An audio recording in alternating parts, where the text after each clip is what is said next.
Today's session is on X-ray abdomen and the KUB. My name is Dr. Prince Hellison Thomas. I'm a PG resident at the Department of Radiodiagnosis.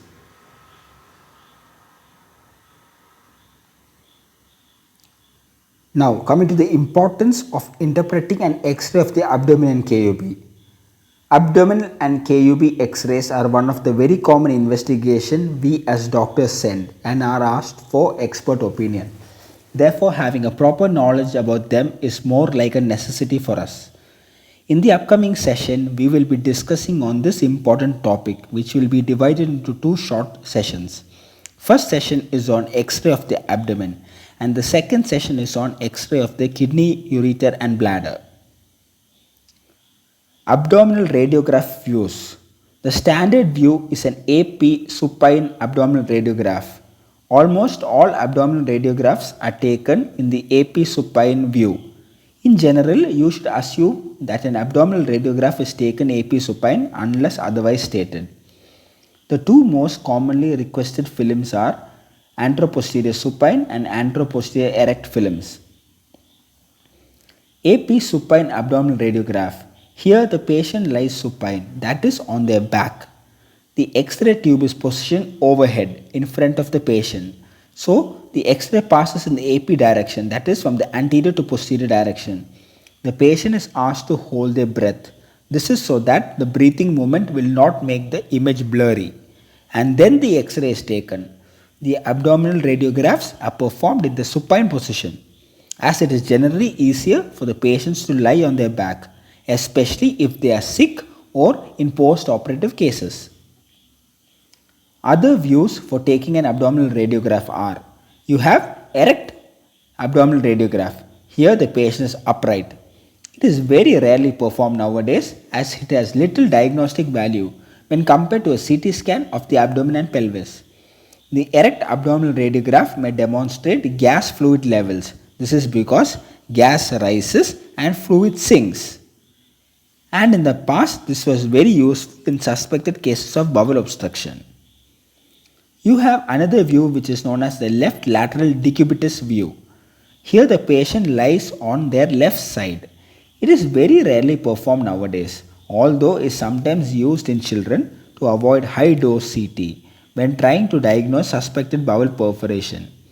The patient usually lies on their left side as opposed to the right side. So any free intraperitoneal gas is seen outlined against the liver edge. You have another view which is known as the erect chest X-ray. It is very sensitive at identifying free subdiaphragmatic gas, that is pneumoperitoneum, that is air under the diaphragm, and has a much lower radiation dose than an abdominal radiograph. Erect chest X-ray should always be requested alongside a supine abdominal X-ray in case of suspected perforations. Now, how will you position a patient? If a supine position, place support under the knee. This is to relieve the strain on the patient. For upright position radiograph, the patient's back should be against the grid device. The legs slightly spread with body weight distributed equally on both the feet. In both positions, the mid-sagittal plane of the body should be centered to the midline of the grid device. Now, how to position the abdomen? The abdominal landmark is the iliac crest, which is at the level of the mid-abdomen, that is L4 to L5. For the supine position, the cassette or the image receptor is centered to the iliac crest and the lower abdomen is generally included on the lower margin of the cassette. For the upright position, the cassette is centered about 5 centimeters above the level of the iliac crest or high enough to include the diaphragm. Maximum relaxation of the abdominal musculature is important in reducing film artifacts caused by motion. Relaxation of the abdominal musculature by supporting and slightly flexing the patient's knee. Ask the patient to take a deep breath, exhale completely and then hold the position while not inhaling. This moves the diaphragm to a superior position that results in better visualization of the abdominal viscera. In order to know what problem does a patient have, we must first know how does a normal abdominal X-ray look like? What all we should look for in an abdominal X-ray? A structured way to look for the structures in an abdominal radiograph is to be discussed in the next few slides. So children, be alert. Things to look for. First, name of the patient, date in which the radiograph is taken, position of film and view. Adequate area is covered or not. Then look if there is bowel preparation. Visualize the preperitoneal fat lines. See if the visualized organs are normal in size. Look if the visualized bones and joints are normal. See if the visualized shadows are normal. If there is any radiopacities, any artifacts or any calcification noted. Now how do you present an abdominal radiograph? Always be systematic. You should present an abdominal radiograph in a systematic way to ensure you cover all the areas and you do not miss anything important. This is how you should present an abdominal radiograph. First, give the type of the radiograph. Second, give the patient's name. Third, give the date in which the radiograph was taken. Fourth, briefly assess the radiograph's quality to ensure it is adequate.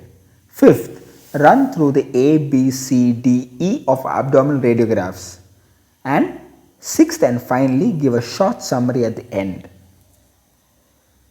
See, this is the anatomy of the abdominal X-ray. Here you can visualize the liver, the hepatic flexure, the transverse colon, the spleen, the splenic flexure. Here you have this fundic shadow. Now visualize. This is how an abdominal X-ray looks like. See, what else do you see on an abdominal X-ray apart from the soft tissue and the organs? You have a bony framework which is formed by the ribs,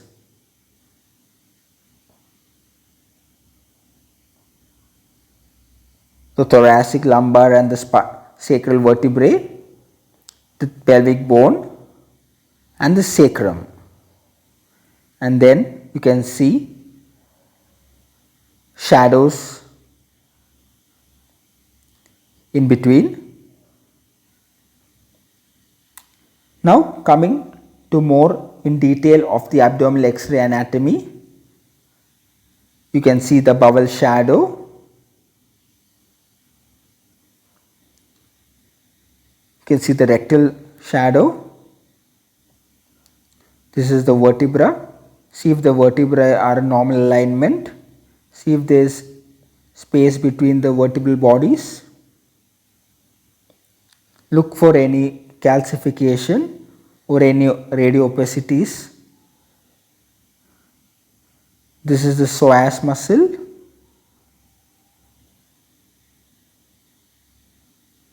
This is the kidney.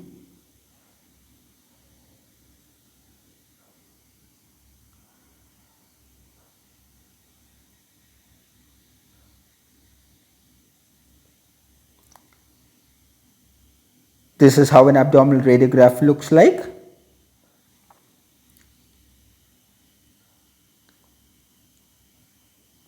Analyze well.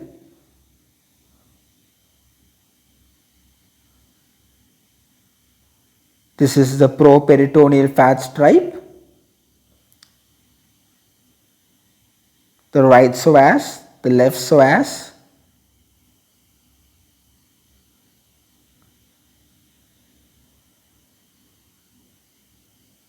Try visualizing the image. The liver shadow, the splenic shadow, the kidneys on either side, the sigmoid colon, the rectum,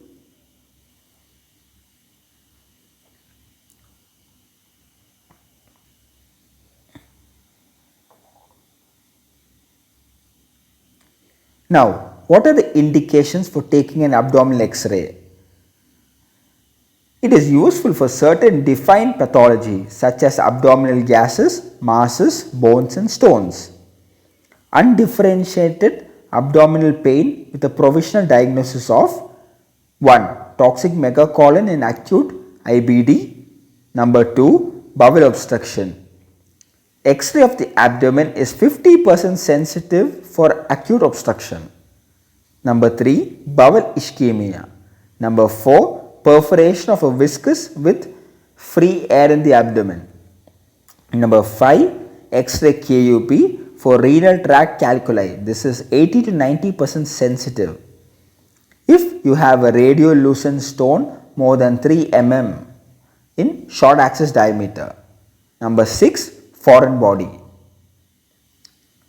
Foreign body, if you are looking at a radio opaque medical related abdominal ingestion or a radio dense tablet or some metals, or it can be in relation to an iatrogenic, that is procedure related.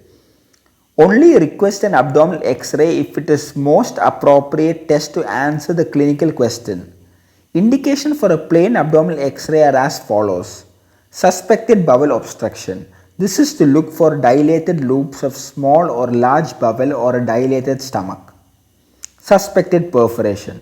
This is to look for evidence of pneumoperitoneum. An erect chest X-ray should be always requested at the same time to look for free gas under the diaphragm. Then, moderate to severe undifferentiated abdominal pain may be used if the provisional diagnosis includes any of the following: toxic megacolon, bowel obstruction and perforation. In the case of suspected foreign body, this is to look for the presence of radio-opaque foreign bodies. Renal tract calculi follow-up, to look for the presence or movement of known renal tract calculi. For most other clinical situations, an abdominal X-ray is not recommended as there is more appropriate alternative test. Common examples, I will tell you some of them. In case of abdominal trauma, a CT scan of the abdomen and pelvis with IV contrast is much more sensitive and specific at looking for evidence of solid organ, bowel or bony injury, and may identify the site of significant active bleeding. So, we don't prefer in case of abdominal trauma an X-ray of the abdomen. Instead, we advise a CT of the abdomen. Then in case of right upper quadrant abdominal pain, an ultrasound scan of the abdomen is recommended to look for evidence of gallstones, inflamed gallbladder or an obstructed CBD. In case of suspected intra-abdominal collection, here a CT scan of the abdomen and pelvis is recommended to look for the source of infection, that is to look for collection of pus or fluid. In case of acute upper gastrointestinal bleeding, endoscopy is indicated and enables diagnosis in most cases and can be used to deliver hemostatic therapy.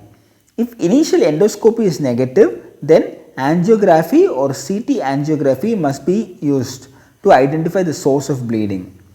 Then in case of suspected intra-abdominal malignancy, a CT scan of the abdomen and pelvis is recommended. This is to look for a malignancy and can be used to help stage the malignancy if found.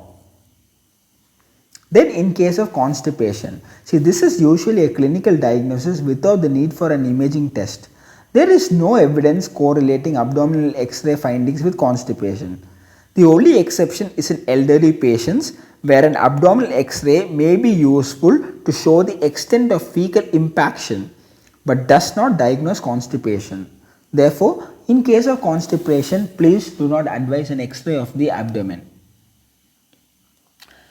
Overview of the A, B, C, D, E of abdominal radiographs. It is important to use a systematic approach when looking at an abdominal radiograph. The following A, B, C, D, E approach is easy to remember. So when it comes to your exams and you have a moment of panic after being asked to talk about an abdominal X-ray, you can stick to these basics even if you don't have a clue what is going on.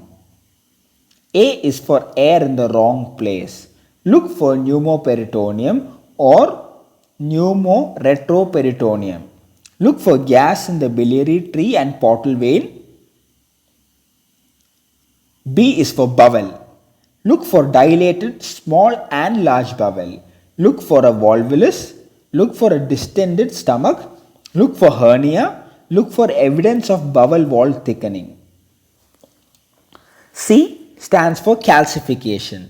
Look for clinically significant calcified structures such as calcified gallstones, renal calculus, nephrocalcinosis, pancreatic calcification, and abdominal aortic aneurysms. Look for fetus in case of females who have undergone an X-ray abdomen. Look for clinically insignificant calcified structures such as costal cartilage calcifications, phleboliths, mesenteric lymph nodes, calcified fibroids, prostate calcifications and vascular calcification. You should not be scared or panic when you see these. But you should understand these are insignificant calcified structures. D is for disability, that is bones and solid organs. Look at the bony skeleton for fractures and sclerotic or lytic bony lesions. Look at the spine for vertebral body height, alignment, pedicles and a bamboo spine. A bamboo spine is a type of spine which is seen in ankylosing spondylosis. Look for any solid organ enlargement. E is for everything else. Look for evidence of previous surgery and other medical devices. Look for foreign bodies. Look at the lung bases. Radiological anatomy of the abdomen. There are certain things we should look for when you interpret an abdominal radiograph, which includes the gas pattern, the liver shadow, the splenic shadow, the renal shadows on either side, the psoas muscle shadow on either side, the flank stripes, the bones, and look for any abnormal calcifications. The normal abdominal gas. Normal gas is only seen in the stomach and the colon. In infants, normally present throughout the small bowel. After birth, seen throughout the intestinal tract. The liver and splenic shadows. The liver shadow is present in the anterior right upper quadrant of the abdomen. The splenic shadow is present in the posterior left upper quadrant of the abdomen. The properitoneal fat layer or the properitoneal fat stripe. The lateral margin of the anterior parietal peritoneum are bounded externally by this layer of fat which is sufficient to cause a radiolucent stripe. Obscured with abnormalities in the intraperitoneal space affecting the peritoneum such as periosteosis or ascites. Therefore, keep in mind the properitoneal fat layer may be obscured in conditions like ascites, peritonitis. Now, psoas slide, entirely located in the retroperitoneal space. I am sorry for the technical error. The psoas slide could be seen because of the fat surrounding it, which gives a contrast to the water density muscle. Now the abnormal gas patterns. If there is too much gas, suspect ileus or bowel obstruction. If there is too little gas, suspect a large mass or ascites. If there is gas in the wrong place, suspect pneumostosis internalis or pneumoperitoneum. What is pneumoperitoneum? Pneumoperitoneum is air under the diaphragm. Air should be within the lung, that is above the diaphragm. So if you have air under the diaphragm, it is abnormal. Intestinal obstruction. Here, how will it be? Air-filled dilated intestines proximal to the point of obstruction. There will be little or no air distal to the obstruction. So keep in mind, proximal to the obstruction, it will be air-filled or dilated intestine, and distal to the obstruction there will be little or no air. There will be no presacral gas and multiple air fluid levels. In case of ileus, what do you see? Here the entire bowel is uniformly dilated. So this is how you differentiate between an intestinal obstruction and ileus. See, free air under the diaphragm. This image represents free air under the diaphragm.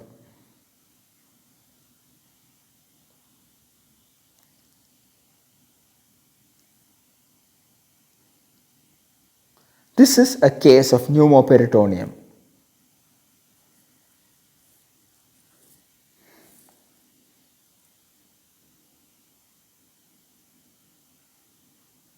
These are serial abdominal radiographs which show the further characterization of the same condition.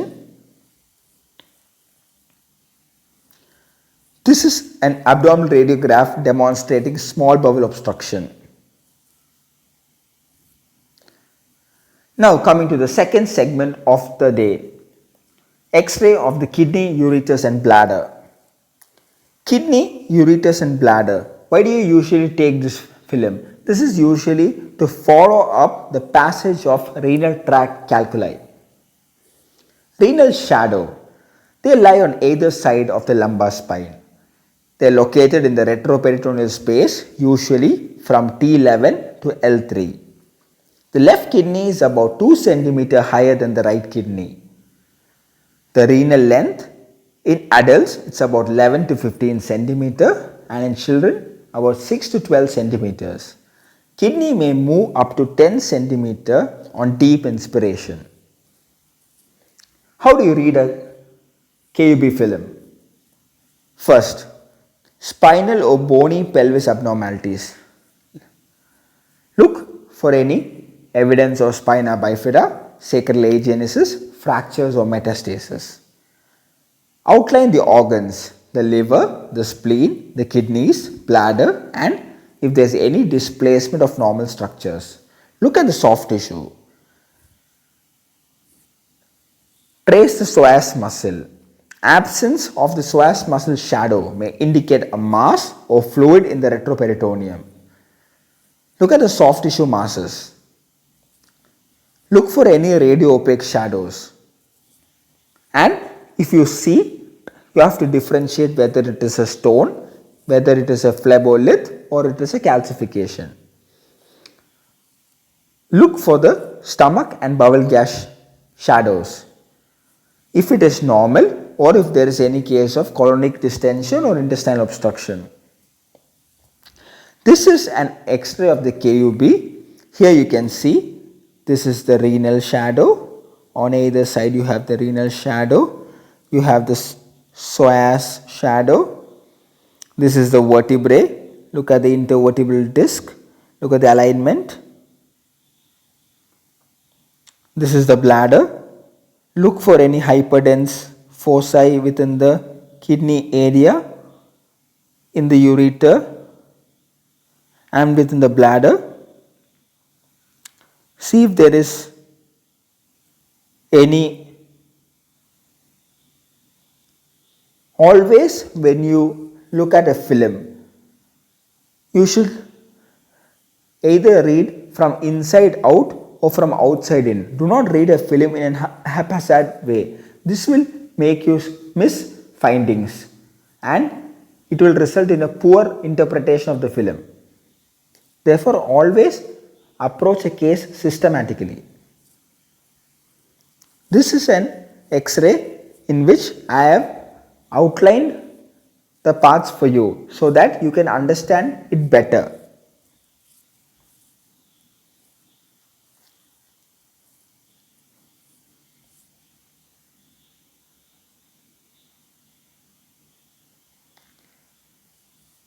This is a case of urolithiasis. See a hyperdense foci on the left side. Now, what are the limitations of a KUB film? Here, sometimes the bowel gas or stools may obscure small stones.